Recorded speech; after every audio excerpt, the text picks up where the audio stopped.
SI भर्ती परीक्षा 2021 paper leak प्रकरण में एसओजी की जांच लगातार जारी है और गिरफ्तार किए गए 14 ट्रेनी एसआई सहित 15 आरोपियों को कोर्ट में पेश कर 6 दिन की रिमांड पर लिया गया है। लेकिन अब हम आपको पेपर लीक प्रकरण की इनसाइड स्टोरी बताते हैं, वो स्टोरी जिसमें युवाओं के सपनों को करोड़ों में नीलाम किया गया। देखिए,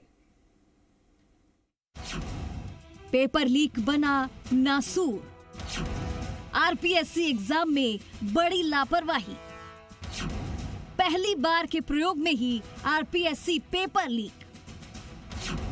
पेपर लीक की राजधानी बना राजस्थान। इसे संयोग कहा जाए या कुछ और कि जयपुर के जिस स्कूल से पेपर लीक हुआ उस स्कूल का संचालक आरपीएससी के चेयरमैन का समधी है। स्कूल संचालक RD Verma RPSC chairman ML Kumawat के समधी हैं। हालांकि पेपर लीक प्रकरण में अब तक संचालक की किसी भी तरह की कोई भूमिका उजागर नहीं हुई है, लेकिन स्कूल में कार्यरत राजेश खंडेलवाल ने नकल गिरोह से मिलकर पेपर लीक की पूरी साजिश रची। पीपली गुरु के सदस्य यूनिक भांबू ने राजेश खंडेलवाल से डील कर खुद की ड्यूटी विशक के तौर पर राजीव बाल भारती सीनियर सेकेंडरी स्कूल में लगवाई। इसके लिए भांबू ने राजेश को 10 लाख रुपए दिए। भांबू के साथ ही गिरोह के शिवरतन मोट की ड्यूटी इनविजिलेटर के रूप में स्कूल में लगवाई गई। पेपर शुरू होने से 2 घंटे पहले ही भांबू स्ट्रांग रूम के पास बनी कोठड़ी में छिप गया और पेपर लीक कर उसकी फोटो गैंग के सरगना जगदीश बिश्नोई को भेज दी। एसओजी के अधिकारी ने बताया कि 13 से लेकर 15 तारीख तक पेपर का आयोजन किया गया, लेकिन पेपर 14 और 15 तारीख को लीक हुआ। हालांकि गिरोह के सदस्यों ने 13 तारीख को भी पेपर लीक करने की कोशिश की थी, लेकिन उस दिन यूनिक भांबू सेंटर पर लेट पहुंचा, जिसके चलते उस दिन पेपर लीक करने में सफल नहीं हो सका। 14 तारीख को पेपर शुरू होने से 2 घंटे पहले ही भांबू सेंटर पहुंच गया, जहां उसे राजेश खंडेलवाल ने स्ट्रांग रूम के पास बनी कोठड़ी में छिपा दिया। भांबू कोठड़ी में बंद रहता तो वहीं शिवरतन मोट स्ट्रांग रूम के बाहर आने जाने वाले लोगों की निगरानी में तैनात रहता। मोट को निगरानी रखने के साथ ही स्कूल में आने वाली फ्लाइंग को रिस्पॉन्स करने की जिम्मेदारी भी दी गई। ताज्जुब की बात यह है कि कागजों में मोट की ड्यूटी सेंटर पर लगाई ही नहीं गई, वो भांबू की जगह पर काम कर रहा था।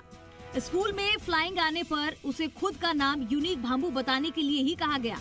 इस काम के लिए भांबू ने शिवरतन मोट को 3 लाख रुपए दिए। यूनिक भांबू ने स्ट्रांग रूम से पेपर लीक करके उसकी फोटो अपने मोबाइल पर क्लिक की और उसे गिरोह के सरगना जगदीश बिश्नोई को सॉल्व करने के लिए व्हाट्सएप कर दिया। जगदीश बिश्नोई ने स्वयं और गिरोह के एक अन्य सदस्य ने पेपर सॉल्व किया। इसके बाद सॉल्व पेपर को एक ऐसे व्हाट्सएप ग्रुप पर शेयर किया गया जिसमें गिरोह के दर्जनों साइट हैंडलर्स जुड़े गए थे। साइट हैंडलर्स उस सॉल्व पेपर को अभ्यर्थियों को पेपर से पहले पढ़वाते। ये काम अभ्यर्थियों के एग्जाम सेंटर के पास किया जाता और फिर साइट हैंडलर की ही अभ्यर्थियों को एग्जाम सेंटर तक छोड़ने जाते। गिरोह के सदस्यों ने पेपर लीक करने के लिए मात्र 13 लाख रुपए की राशि खर्च की और सैकड़ों की तादाद में अभ्यर्थियों को पेपर उपलब्ध करा करोड़ों कमा लिए। सूत्रों की माने तो एसओजी की जांच में ये बात भी सामने आई है कि गिरोह द्वारा सॉल्व्ड पेपर उपलब्ध कराए जाने के बाद भी 100 अभ्यर्थी ऐसे भी थे जो प्रश्नों का उत्तर रटने में असमर्थ थे। उन्हें परीक्षा पास करने के लिए गिरोह ने डमी कैंडिडेट उपलब्ध कराए और इसके लिए उनसे अतिरिक्त चार्ज वसूला। डमी कैंडिडेट के दम पर सभी ने रिटन टेस्ट पास किया। इस बात की पुष्टि के लिए अब एसओजी अभ्यर्थी की हैंडराइटिंग और रिटन टेस्ट में लिखी गई हैंडराइटिंग का मिलान करने के लिए एफएसएल जांच करवाएगी। वहीं पेपर लीक प्रकरण में गिरफ्तार किए गए 14 ट्रेनी एसआई में नागौर डीएसपी ओम प्रकाश गोदारा का बेटा करणपाल गोदारा भी शामिल है, जिसने इस परीक्षा में 22वीं रैंक हासिल की। वहीं गैंग के सदस्य यूनिक भांबू का भाई विवेक भांबू भी गिरफ्तार ट्रेनी एसआई में शामिल है, जिसने परीक्षा में 24वीं रैंक हासिल की। हालांकि प्रकरण में गिरफ्तार किए गए तमाम आरोपियों से पूछताछ जारी है और फरार चल रहे अन्य आरोपियों की तलाश की जा रही है। एसआई भर्ती परीक्षा 2021 पेपर लीक प्रकरण का खुलासा करने के बाद देखना होगा कि एसओजी और कितने चेहरों को बेनकाब करती है। इसके साथ ही गिरोह के फरार चल रहे अन्य सदस्यों को गिरफ्तार कर और क्या बड़ा खुलासा करती है।